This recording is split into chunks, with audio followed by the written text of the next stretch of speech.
Assalamualaikum warahmatullahi wabarakatuh. Alhamdulillah alladzi an'ama 'alaina bi ni'matil iman wal islam. Asyhadu an la ilaha illallah iyyahu na'budu wa iyyahu nasta'in wa asyhadu anna Muhammadan 'abduhu wa rasuluhul mab'uts rahmatan lil alamin. Rabbi israh li sadri wa yassir li amri wahlul 'uqdatam min lisani yafqahu qawli wa ba'da. Ansayna ala fitratil Islam wa kalimatil ikhlas wa ala dini nabiyina Muhammadin sallallahu alaihi wasallam wa ala millati abina Ibrahim hanifan musliman wa kana minal musyrikin. Bapak-bapak, ikhwani fillah, jemaah salat maghrib Masjid Khairul Ummah yang insya Allah sama-sama kita rahmati dan dimuliakan Allah Subhanahu wa Ta'ala. Pada penghujung bulan Sya'ban ini, kita memohon pertolongan Allah Ta'ala agar kita disampaikan di bulan Ramadan tahun ini dengan persiapan yang sudah memadai, mulai dari akidah kita, keyakinan kita kepada Allah, kemudian bekal persiapan ibadah kita yang sudah kita latih dari bulan-bulan sebelumnya, sebagaimana ulama-ulama salih terbaik di masa lampau itu kalau sudah mendekati Ramadan, paling lambat mereka itu bergegasnya di bulan Rajab, Sya'ban sudah melakukan hal-hal yang terbaik, di antaranya memperbaiki taubat, memperbaiki amal, kemudian membersihkan keimanan dari hal-hal yang berbau kesyirikan, memperbanyak ketaatan dan amal-amal kebaikan, sehingga ketika Ramadan masuk, amalan itu semakin memuncak, ketaatan itu semakin berbinar, kebaikan-kebaikan itu semakin dimudahkan oleh Allah Ta'ala untuk dapat dilaksanakan. Tapi bapak-bapak, kalaulah jauh sebelum Ramadan kita berleha-leha, otomatis grafik aktivitas Ramadan kita yang bernilai manfaat yang besar di bulan Ramadan itu juga akan sangat lemah dibandingkan dengan saudara-saudara kita yang lain yang sudah melakukan persiapan-persiapan 2-3 bulan sebelumnya. Imam Syafi'i rahimahullahu ta'ala, beliau tidak sedikit pun melewati Ramadan itu dalam tiap detik per detik yang dilaluinya, melainkan berbuah dengan amal-amal yang penuh dengan manfaat. Dan ingat bapak-bapak, Ramadan itu satu paket dijadikan Allah, paket pagi, siang dan malam, tidak terpisah di antara keduanya. Jadi ketika pagi hari kita melaksanakan siam sampai terbenam matahari, malam harinya pun kita harus memupuk dengan amal-amal yang dapat mendatangkan kecintaan Allah Ta'ala. Maka dengan demikian, insya Allah seluruh dosa dan kesalahan kita dibakar oleh Allah sehabis-habisnya. Maka bapak-bapak, jemaah yang dirahmati Allah Ta'ala, tinggal beberapa hari ke depan, perbanyaklah memohon pertolongan Allah di dalam sujud bapak-bapak, agar Ramadan yang akan kita masuki sejenak lagi ini merupakan Ramadan yang terbaik dalam kehidupan kita. Bapak-bapak tahu nggak, ulama-ulama di masa lampau itu setiap kali akan memasuki Ramadan, mereka berkeyakinan bahwa Ramadan yang akan mereka masuki itu merupakan Ramadan yang terakhir dalam kehidupan mereka, sehingga Ramadan itu dijadikan momentum yang paling terbaik untuk beramal di hadapan Allah Ta'ala.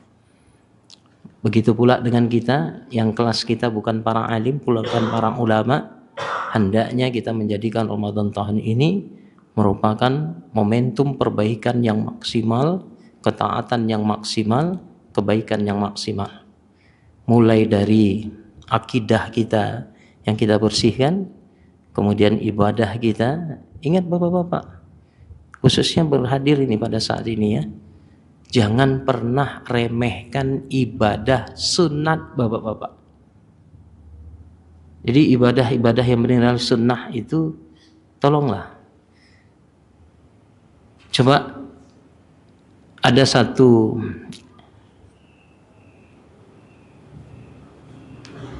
cara yang dipakai para alim ulama agar kita itu mencintai amalan sunnah. Apa itu? Mereka berkata, ingat-ingatlah amalan-amalan kalian di masa lampau kalian yang boleh jadi itu kebanyakan jauh dari kesempurnaan. Masa awal balik kita usia 17 tahun sebagai laki-laki, Pak. Salat wajib kita berapa banyak kita tinggalkan. Dengan salat-salat sunnah itu dapat menutupi lubang-lubang yang cacat dari ibadah wajib kita. Jadi kalaulah sudah sampai diizinkan oleh Allah berumur 50, 55, 60, kapan lagi Pak mau menyempurnakan ibadah yang wajib kita berantakan di masa lampau? Ya saat inilah. Apalagi semua ibadah di bulan Ramadan itu, baik yang sunnah itu diganjar oleh Allah dengan pahala wajib, yang wajib itu diganjar oleh Allah dengan pahala tanpa batas. Masya Allah. Tanpa batas. Saumuli wa ana ajazibih. Puasa itu untukku dan aku sendiri yang akan membalasnya. Itu mengandung pengertian bahwa semua hal-hal yang berkaitan dengan amal-amal kebaikan dan ketaatan di bulan Ramadan, termasuk puasa Ramadannya, itu pahalanya tanpa hitungan, tanpa batas. Coba bayangkan. Ke bapak-bapak, Imam Syafi'i itu kalau Ramadan itu Pak, Ramadan itu satu hari khatam Qur'annya berapa kali Pak? Satu hari.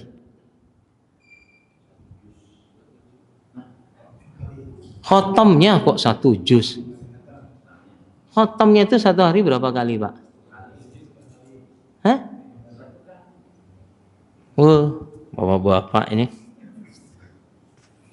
Imam Syafi'i itu kalau bulan Ramadan, kalau selain dari bulan Ramadan aja khatamnya itu bisa 10 kali sehari Pak. Imam Syafi'i itu. Lah kita harusnya kalau mendengarkan kisah-kisah seperti ini termotivasi. Imam Syafi'i itu emangnya malaikat Pak. Manusia biasa seperti kita. Jadi sebenarnya hakikatnya kita manusia hidup di dunia ini, semakin umur kita semakin bertambah, usia tua kita semakin dimatangkan oleh Allah, harusnya apa Pak? Semangat kita untuk membekali diri dengan kebutuhan akhirat itu semakin tinggi. Dunia itu semakin menjauh dari obsesi kita. Tadi subuh saya mengisi di Masjid Al-Barokah, perumahan Gria Prima Elok, kitab Riyadhus Shalihin sampai hadis nomor 39 Pak. Seorang laki-laki datang di hadapan Rasul sallallahu alaihi wasallam. Anas bin Malik melihat radhiyallahu anhu. Sayyidina Anas bin Malik radhiyallahu an melihat laki-laki itu dengan seksama. Apa yang ingin ditanyakannya kepada baginda Rasul sallallahu alaihi wasallam?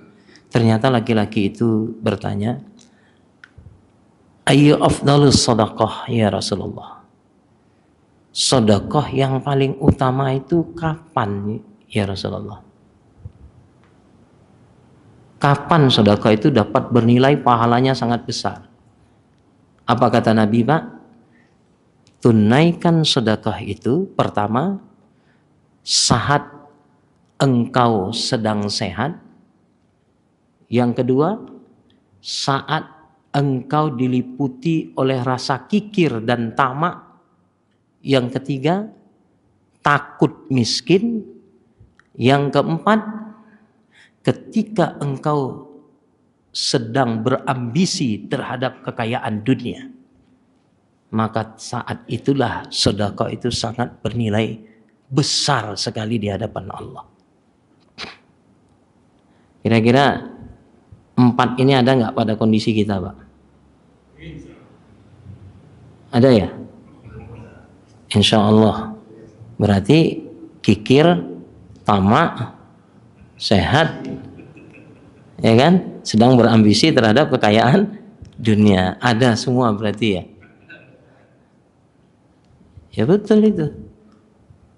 Biasanya orang tergerak sedekah itu kapan, Pak? Hah?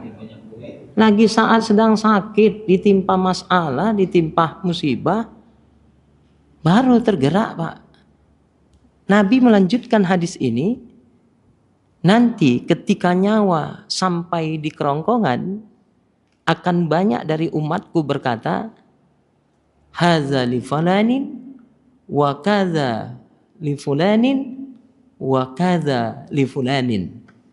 Aku ingin bersedekah, ini untuk si fulan, ini untuk si fulan, ini untuk si fulan, ini untuk si fulan.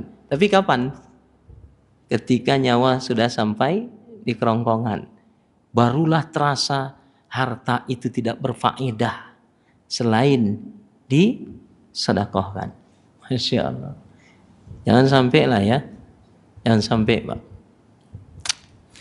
Ada kisah nih yang kami alami belum berapa lama ini, Pak. Salah satu jemaah taklim kita di Polda Metro Jaya itu menjabat sebagai Kapolsek Bekasi Utara, dimutasikan ke sana. Namun sebelum mutasi ke sana, beliau nanya sama saya, Ustadz, itu rumah Qur'annya di Bandung sudah ada yayasannya, Ustadz? Sudah. Ada programnya enggak, Ustadz? Programnya kita mau membuat rumah asrama untuk adik-adik rumah Quran kita yang terdiri dari para yatim dan duafa. Oh, sudah ada proposalnya? Sudah, PDF ada, yang manual juga sudah ada. Kalau begitu, Ustadz boleh nggak minta? Ini kebetulan ada paman saya dari pihak ibu saya yang lumayan hartanya banyak. Nanti saya bawa lah Ustadz ke rumahnya. Oh, yaudah Pak Yus mau apa? Saya boleh nggak minta 2 proposal? Dibawa proposal itu. Nah setelah dibawa, hari Kamisnya beliau telepon, Ustadz, alhamdulillah sambutannya sangat antusias, sangat baik. Tadi saya ketemu, ya, Yus, aku bantu ini. Ini siapamu? Ini Ustadz saya di Polda Metro Jaya mengisi taklim rutin tiap hari Selasa. Ya, aku bantu. Nanti tolong rekeningmu Yus, tolong kirimkan, atau rekening yayasan Ustadz itu pun boleh. Nanti habis maghrib setelah selesai sholat aku transfer. Pak, itu ngomong begitu Pak, sudah menjelang maghrib. Begitu selesai maghrib,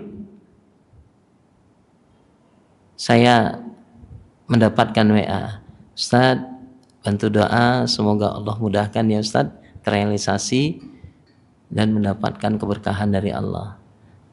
Gitu aja Pak. Namun setelah itu di hari Jumatnya Pak Yus itu nelfon, Ustadz innalillahi wa inna ilaihi raji'un. Paman saya yang mau sedekah itu meninggal dunia, Ustaz. Meninggal dunia, Pak. Asli. Setelah meninggal, beliau bertakziah dan menyampaikan tentang niat ayahanda mereka yang ingin bersedekah kepada 6 orang putra-putrinya. Saya pun akhirnya dibuat janji oleh Pak Yus dengan keluarga almarhum ketemu Pak di kawasan elit Jakarta. Begitu ketemu, oh ini namanya Ustadz Andri Amin ya. Ya, gimana Pak, Bu kabarnya? Nah setelah bercengkrama, anaknya yang paling tertua bilang, Ustadz mohon sabar sebentar, insya Allah setelah pembagian warisan kami akan tunaikan niat dari ayah kami. Saya bilang, saya nggak masalah kapanpun itu adanya, karena bukan saya yang meminta, bukan saya yang berharap dan mendatangi, tapi melalui perantaraan Pak Yus yang notabene-nya ini merupakan saudara dari keluarga besar Bapak Ibu semua. Saya cuma menyerahkan semua urusan ini kepada Allah dan semoga almarhum ditempatkan di tempat yang terbaik di sisi Allah Ta'ala. Pulanglah saya.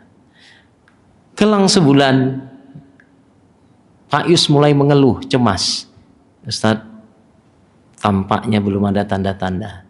Saya sudah menyampaikan, belum juga ada tanda-tanda. Akhirnya diundang lagi Pak ke rumah. Saya bilang ini untuk yang terakhir kali ya Pak Yus. Setelah ini saya nggak mau datang lagi. Apa yang terjadi Pak? Ternyata anak yang tertuanya bilang, Ustadz mohon kesabarannya sebentar karena kami akan melunasi hutang piutang kami terlebih dahulu. Kami mau hitung-hitungan tentang piutang. Nah, silakan. Alhamdulillah sampai detik ini sudah berjalan hampir 1 tahun tidak ada berita kembali. Pak, kira-kira efeknya kepada si mayit ini apa Pak? Ini penting untuk kita sampaikan Bapak-bapak. Sebab apa? Amal soleh apapun itu yang dikerjakan dari seorang anak yang orang tuanya telah wafat, apapun itu, ngaji 1 huruf Quran Pak, ngaji alif lam mim, alif lam mim itu Pak mengalir pahalanya dalam tiap huruf ke alam barzah orang tuanya. Dia salat, pahala salatnya itu juga dialirkan oleh Allah Ta'ala kepada orang tuanya. Dia sedekah. Makanya salah satu anjuran Nabi itu bersedekahlah atas nama orang tua kita yang telah wafat. Terlebih lagi nanti di bulan Ramadan Pak. Ya, ini orang tuanya ada yang belum wafat nih Pak. Kalau melihat wajah-wajahnya ini kan udah sepuh-sepuh ini. Yang belum sepuh itu cuma beberapa orang aja. Pak Hanifan masih punya mertua? Oh, alhamdulillah sudah tidak ada. Dua-dua, mertua nggak ada? Masih ada 1. Masih ada 1. Sama. Saya mertua, ibu mertua masih ada, ayah mertua sudah tidak ada. Kalau dari saya sudah tidak ada kedua-duanya.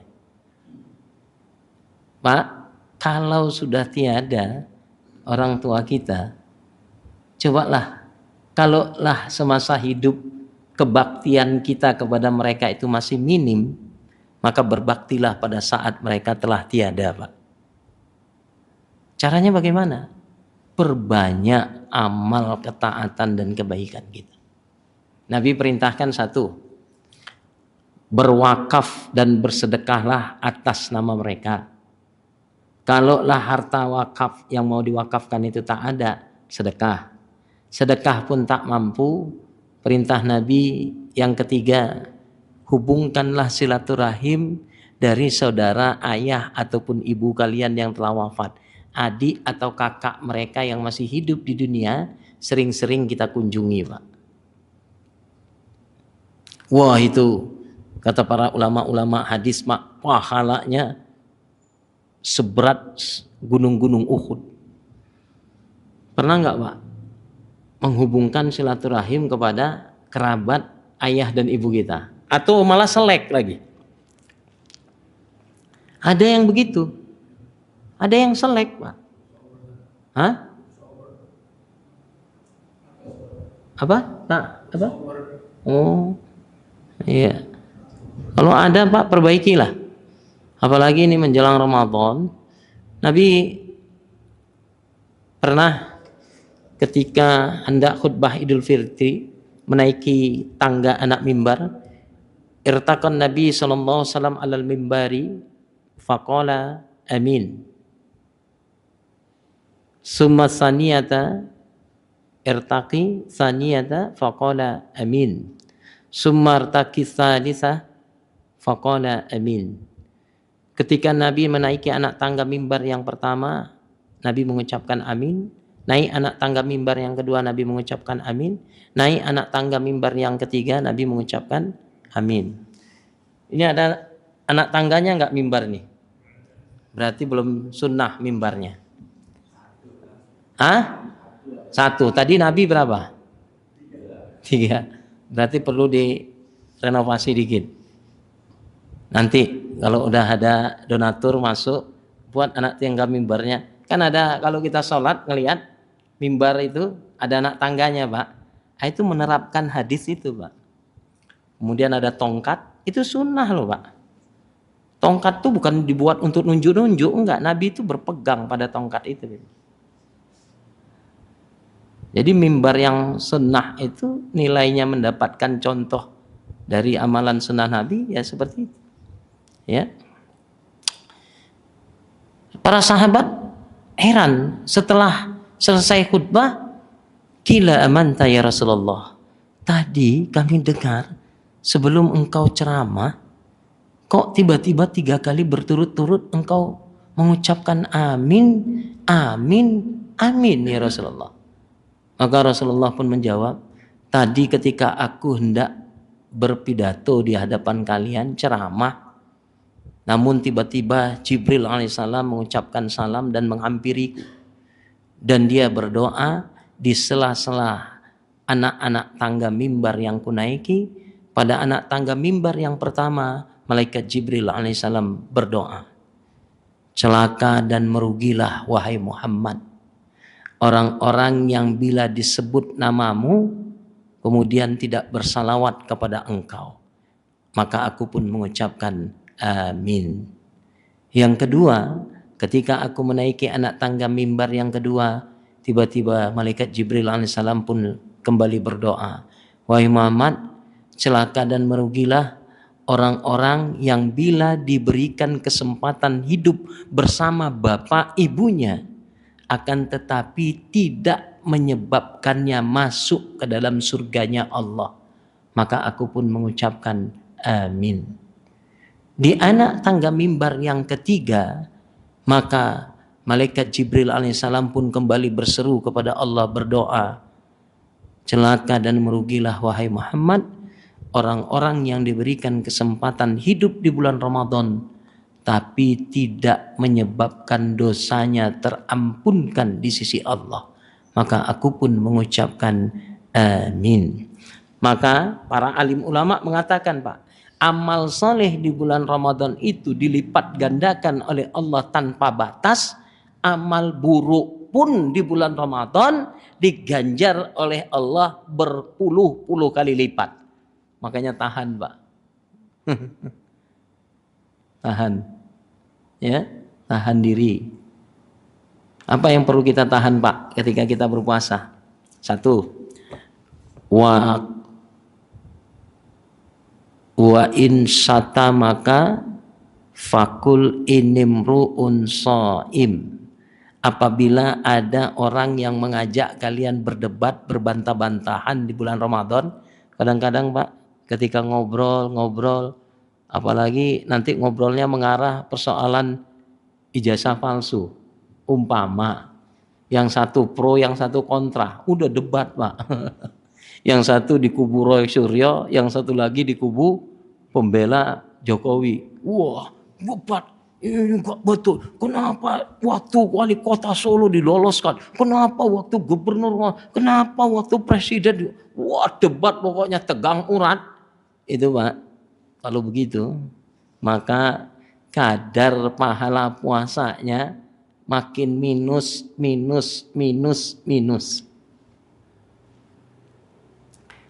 Jam 11 tiba-tiba guyon, Pak, candaan. Candaannya dibarengi dengan dusta lagi, bohong, minus lagi. Ba'da zuhur marah. Sama siapa? Sama istri. Marah, istri marah sama suami. Minus lagi. Setengah 2 bangun tidur siang, ternyata masak belum. Anak-anak bermain ke sana kemari. Suami mau pulang kerja, belum ada tanda-tanda persiapan. Begitu sampai di rumah, bertengkar lagi. Minus lagi. Minus. Pantaslah Nabi mengatakan, kam min shaimin laisa lahum ilal ju'i wal 'atas. Berapa banyak di antara umatku ini mereka berpuasa, tapi yang mereka dapatkan cuma lapar dan hausnya saja. Kenapa? Pahalanya entek kabeh, Pak. Pahalanya habis. Makanya Bapak-bapak, ini demi Allah nih. Hati-hatilah kita di bulan Ramadan, jaga tahan perasaan, tahan lisan, tahan emosional, tahan pikiran kita untuk berprasangka yang jelek, yang buruk. Umur kalau udah 50 tahun, di dalam kitab Riyadhus Shalihin, salah satu yang dapat mencerahkan mata batin kita itu apa, Pak? Sering menyendiri bersama Allah. Kurangi intensitas kita itu berinteraksi dengan keramaian banyak manusia. Kurangi, Pak. Salah satu ulama sufi, ini sangat terkenal beliau, Pak. Namanya Zunnun al-Misri. Zunnun itu tahu? Nun. Zunya itu pemilik. Jadi pemilik ikan nun. Kalau dulu Nabi Yunus alaihissalam ditelan dalam perut ikan nun, yang sampai saat ini menurut kajian para ulama, ikan nun itu masih hidup, Pak, di samudra yang paling terdalam di belahan lautan dunia ini. Ikan nun itu masih hidup, Pak. Ya. Bayangkan, Allah memerintahkan kepada ikan nun untuk menjaga Nabi Yunus alaihissalam selama di dalam perutnya. Bayangkan itu. Untuk mengatur seorang Yunus alaihissalam, Nabi Yunus alaihissalam, itu Allah mampu, Pak. Dalam kegelapan perut ikan. Maka dikatakan oleh Allah Ta'ala dalam Al-Quran, seandainya Yunus itu tidak termasuk hamba yang banyak mengingatku, kata Allah. Banyak mengingat Allah itu namanya zikrullah. Maka Yunus akan berada di dalam perut ikan itu sampai hari kiamat ditegakkan oleh Allah. Sampai hari berbangkit. Bayangkan itu, Pak. Maka zikir Nabi Yunus itu yang paling disukai oleh Allah, yang juga sangat disukai oleh Rasul SAW, diamalkan oleh baginda Nabi yang kita cintai. La ilaha illa anta subhanaka inni kuntu minaz zalimin. Itu perlu, Pak. Jadi fadilah zikir la ilaha illa anta subhanaka inni kuntu minadz zalimin itu apa? Yang pertama fadilahnya mempermudah urusan kita yang terasa sangat rumit. Mengangkat kegundahan, kegelisahan yang berlapis-lapis. Perbanyak itu. Zikir itu, Pak. Jadi dalam kompilasi hadis yang sahih, saya baca di dalam buku Latahzan, Nabi itu suka zikir itu, Pak. Pertama, Subhanallahi wa bihamdi subhanallahil azim 100 kali. Subhanallah walhamdulillah wa la ilaha illallah wallahu akbar. Ini sebanyak-banyaknya. La ilaha illallah sebanyak-banyaknya. Kemudian apa lagi? La ilaha illa anta subhanaka inni kuntu minadz zalimin. Kemudian apa lagi? Hasbiyallah ni'mal wakil ni'mal maula wa ni'man nasir. Kemudian yang kelima, ini amalan-amalan yang banyak tidak dilakukan oleh orang-orang yang sudah berusia 50 tahun ke atas. Jadi perhatikan baik-baik, Pak. Dalam satu hari jangan pernah lewatkan 100 kali tidak kurang dari 100 kali untuk menzikirkan kalimat. Ini Habib Umar Al-Hafiz yang mengizazahkan kepada para seluruh ulama-ulama di dunia. Dan ini merupakan amalan Rasul sallallahu alaihi wasallam. Apa itu? La ilaha illallah al-malikul haqqul mubin Muhammadur Rasulullah shadiqul wa'dil amin. Pernah enggak ini? Pernah enggak dizikirkan seperti ini, Pak? Ya? Oh, sudah berapa itu, Pak? Sudah berapa? Ini menjadi tasbih kita setiap waktu yang kita lalui di bulan Ramadan. Nah, kembali kepada mengasingkan diri bersama Allah. Ini cerita Zunnun Al-Misri. Jadi Zunnun itu artinya pemilik ikan nun. Kenapa Al-Misri dijuluki Zunnun? Ada kisahnya juga. Raja yang berkuasa di Mesir ketika itu memfitnah Al-Misri mencuri di antara barang-barang berharga kerajaan. Emas, permata, perak itu beliau dituduh mencuri. Maka Zunnun Al-Misri mengasingkan diri di tepi laut, berdoa kepada Allah, "Ya Rabb, jika ini merupakan kezaliman dari raja yang telah memfitnahku, maka tampakkanlah harta yang dituduhkan itu aku mencurinya, meskipun di dasar lautan sekalipun, ya Rabb.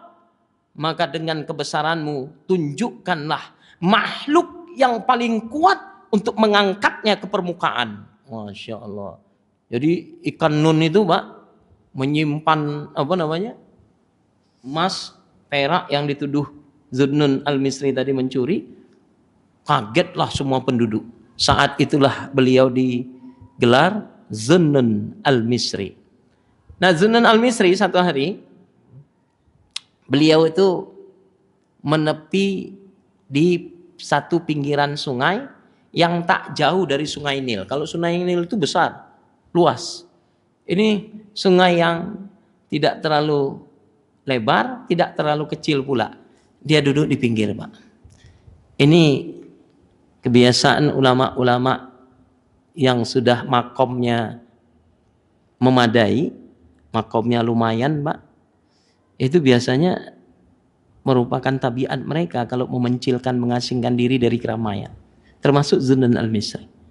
Nah, ketika dia duduk di pinggir sungai itu, tiba-tiba pandangan matanya dikagetkan kepada seekor kodok yang sangat besar nyemplung ke sungai.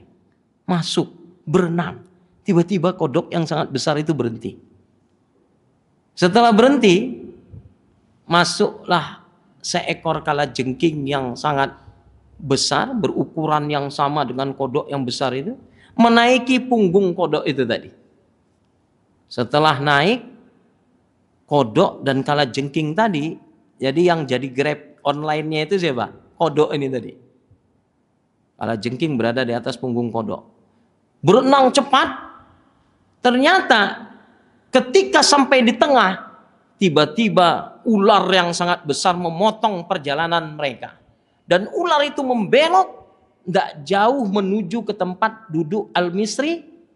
Ya, ternyata di situ ada seorang yang sedang tidur, dan ular itu akan memangsa orang yang sedang tidur itu tadi.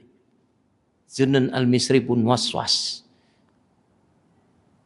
memikirkan apa yang akan terjadi kepada tubuh orang yang sedang tidur di pinggir sungai yang tak jauh keberadaannya dari tempat duduknya.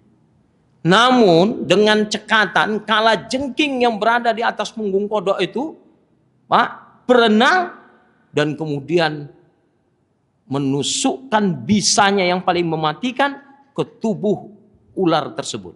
Ular itu pun menggelepar-gelepar dan mati perlahan-lahan, mengapung di atas sungai. Karena udah siap-siap mau melahap orang yang sedang tidur. Zunnun Al-Misri pun bergumam dalam hatinya. Di riwayat itu sangat panjang dikisahkan.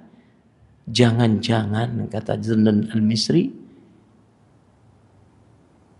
orang yang sedang tidur itu adalah wali Allah. Wali Allah.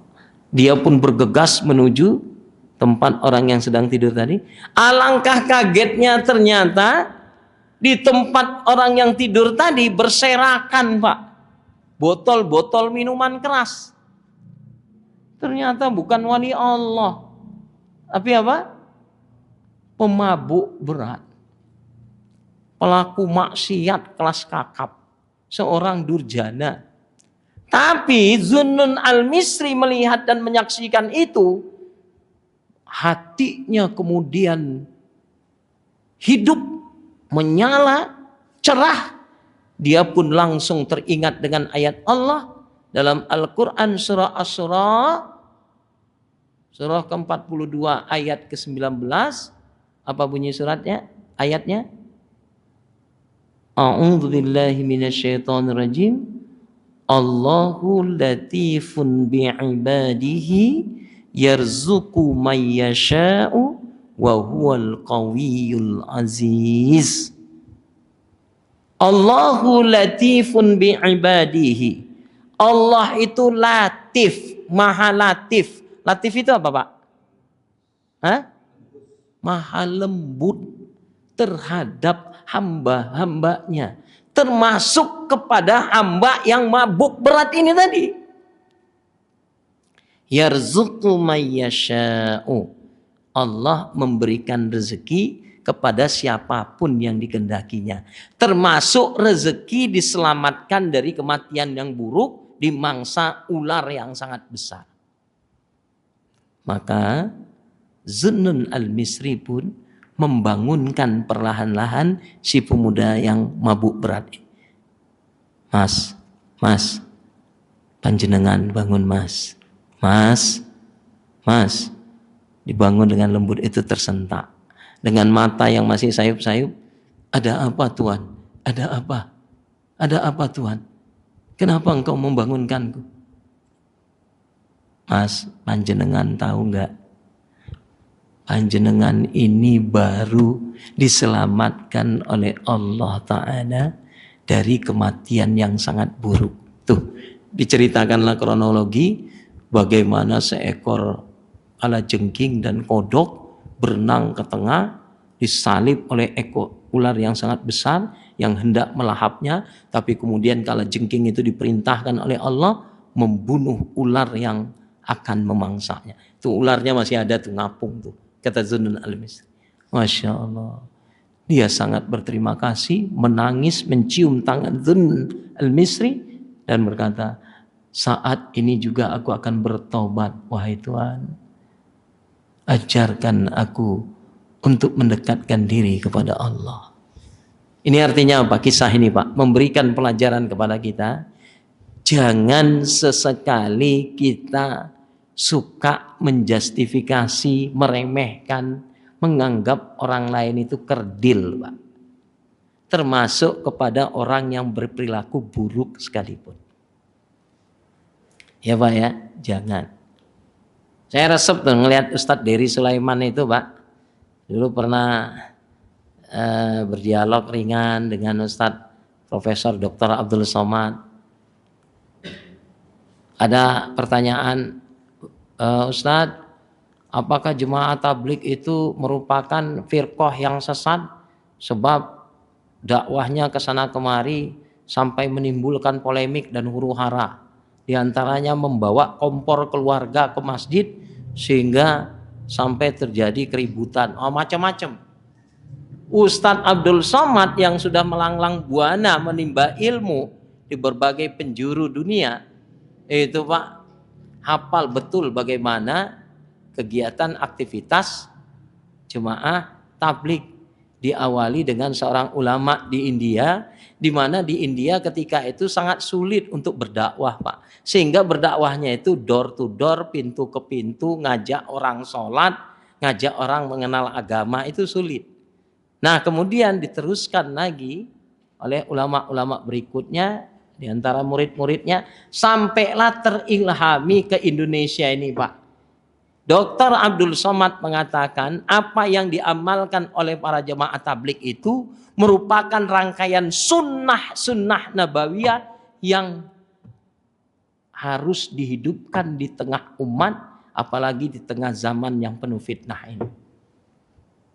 Nah sekarang kalau ada yang celoteh jemaah tabligh itu sesat dan sebagainya, saya secara pribadi Pak, demi Allah ya tidak sepakat dan menjadi benteng kalau saya Pak, benar.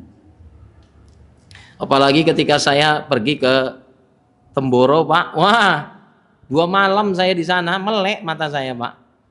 Melihat santri perempuannya itu naik kuda, sambil naik kuda bisa memanah, berpakaian hitam-hitam. Loh Bapak, istri Bapak bisa nggak naik kuda sambil manah Pak? Nyelepet Bapak iya ya? Ya kan? Ini naik kuda manah lagi. Itu ketangkasan yang bagaimana itu dilakukan oleh seorang wanita muslimah. Loh saya nengok itu Pak, nyata di mata saya ngelihat. Masya Allah. Ini kalau ada konflik perang agama, seandainya ada Dajjal muncul Pak beserta pengikutnya, itu yang paling siap itu mereka Pak. Loh bayangkan aja dakwah keluar 4 bulan, 1 tahun, mencret jalan kaki Pak. Pernah nggak itu?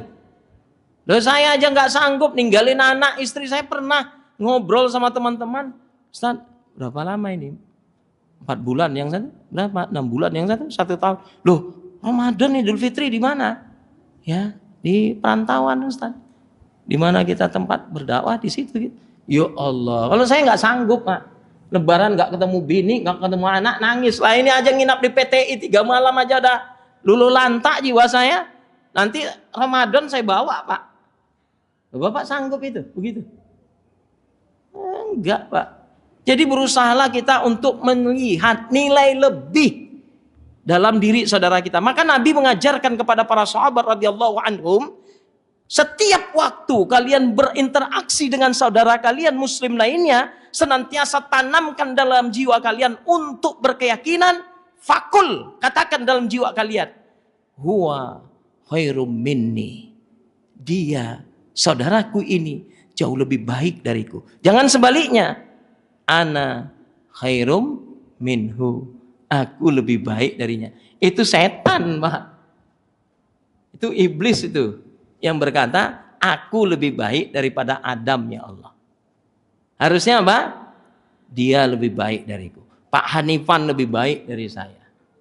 Ya. Siapa lagi? Namanya lupa saya, mau Ramadan nih. Pak apa? Seksi jemaah tabligh dakwah. Pak Asmad lebih baik daripada saya.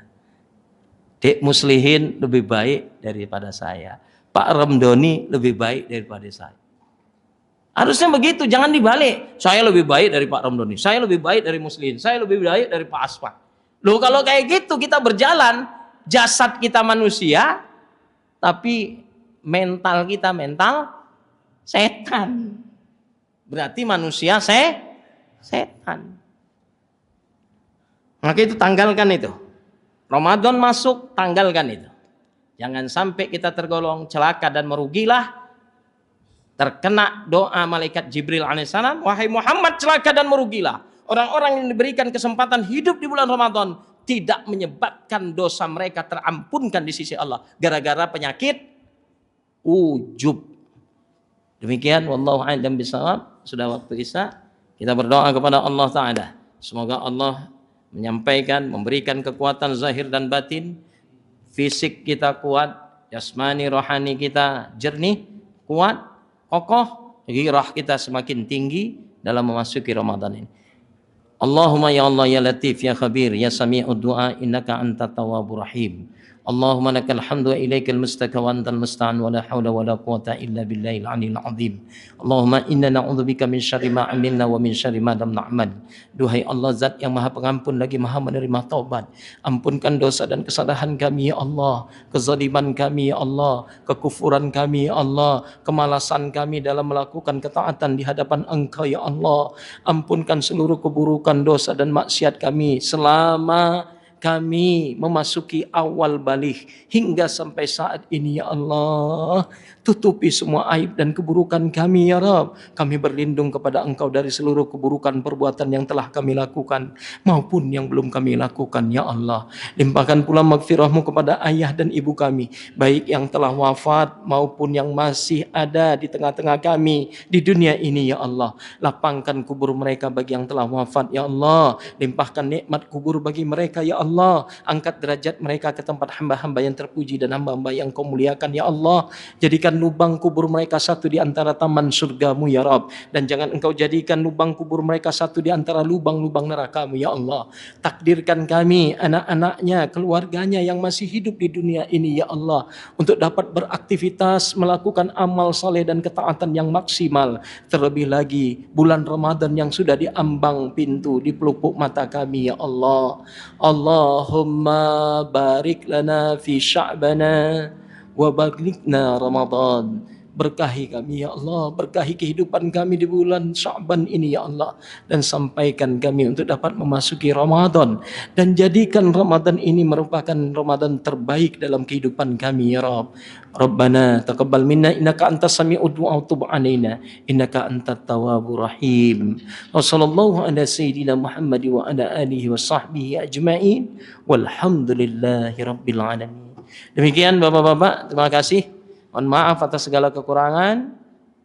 Mudah-mudahan kita diberikan umur yang panjang, barokah, bisa beribadah maksimal di bulan Ramadan ini. Amin ya rabbal alamin. Assalamualaikum warahmatullahi wabarakatuh.